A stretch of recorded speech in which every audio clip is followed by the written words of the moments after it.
A. Smith calling out the Biden administration for all of the obvious mistakes and missteps that they have made that has actually hurt the American citizen. He best to prepare for black people to hate him. But 4 indictments, 91 counts, and the man gets more campaign dollars. Climbing in the polls, okay? And last time I checked, he still ain't been in cuffs. He still ain't been put behind bars. And he's the presumptive GOP nominee. You can't stop him. You cannot stop him. And so for me, I find myself ashamed of the Democratic Party for their lack of a competitive fervor. You had since 2016 to come up with somebody else. And you still can't do it. That is pathetic. Do you want Democrats to win? What about inflation? And then you're driving in California and you're paying an arm and a leg for gas. You're going to the supermarket, you're buying some milk, you're buying some bread, whatever. You're watching and you're seeing all of this stuff. Who's telling the truth? Do we have a good economy or not? Is it really a crisis at the border or not? I believe it is. Yeah. Is inflation a real thing? Is it imaginary? You're looking at all of these different things. You're talking about national security, the war in Ukraine. Should we support them? Should we give them more money than we've already given them?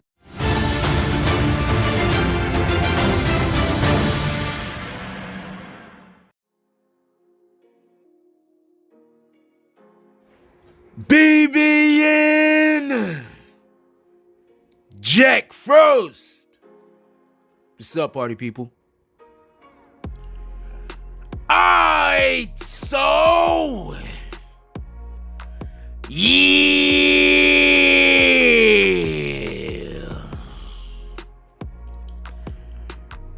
So apparently, Stephen A. Smith, a black voice, has come out and said that the Biden administration is screwing the American people.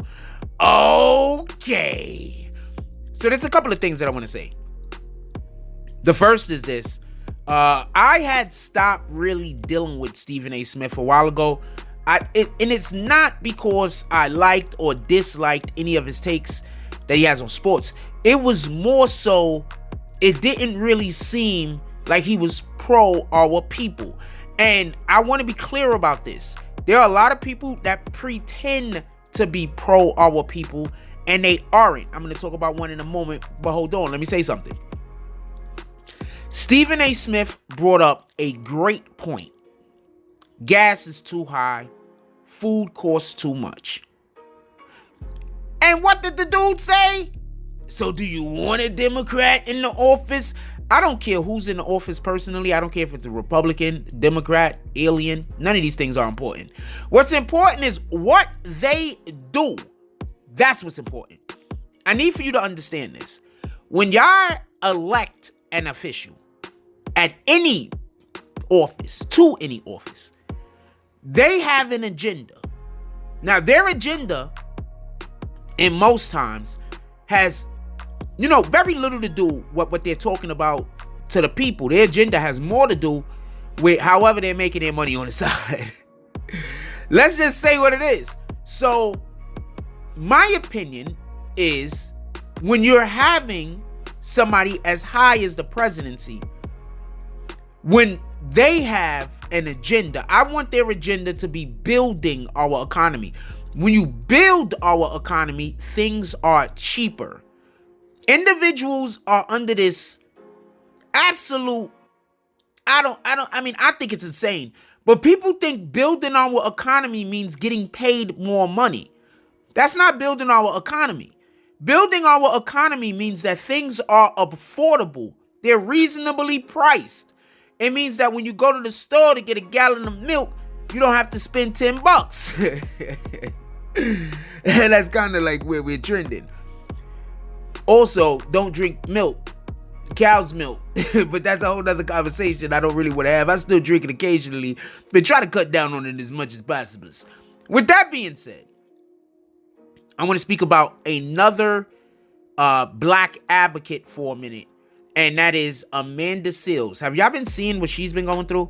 So, Amanda Seales, when Trump was in office, All she did was talk about how terrible Trump was.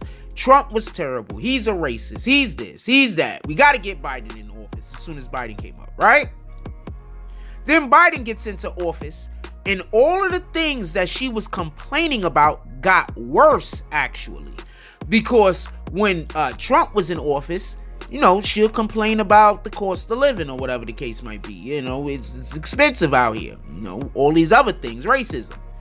And then Biden gets into office, and the cost of living goes up. That means our economy is doing bad.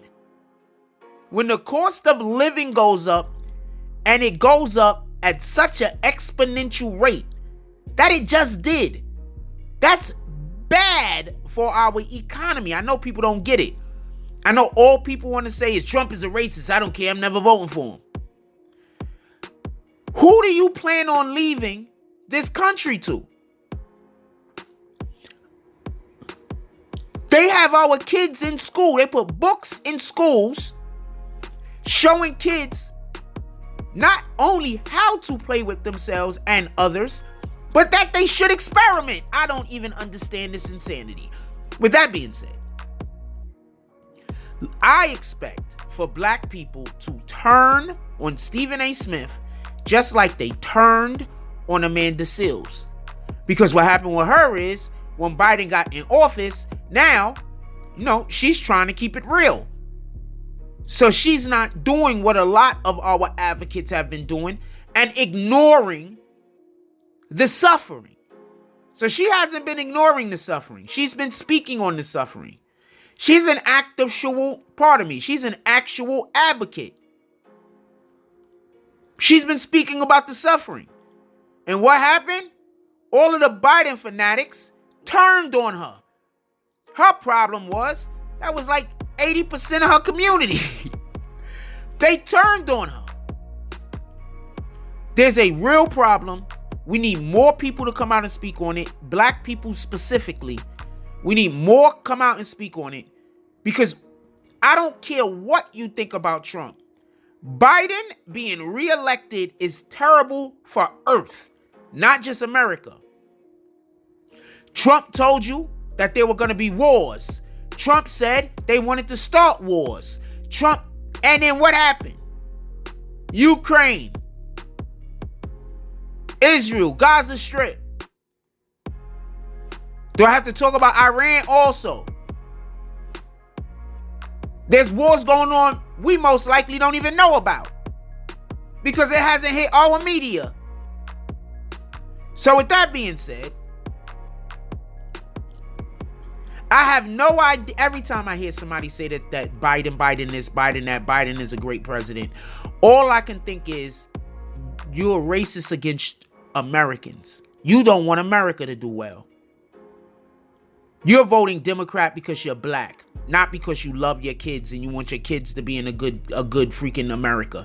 Not because you love yourself and you want to live in a good America. And this whole idea that that these companies need to spend more, need to raise their rates of paying. They're not paying people enough. $25 to flip a burger is too much. I'm sorry.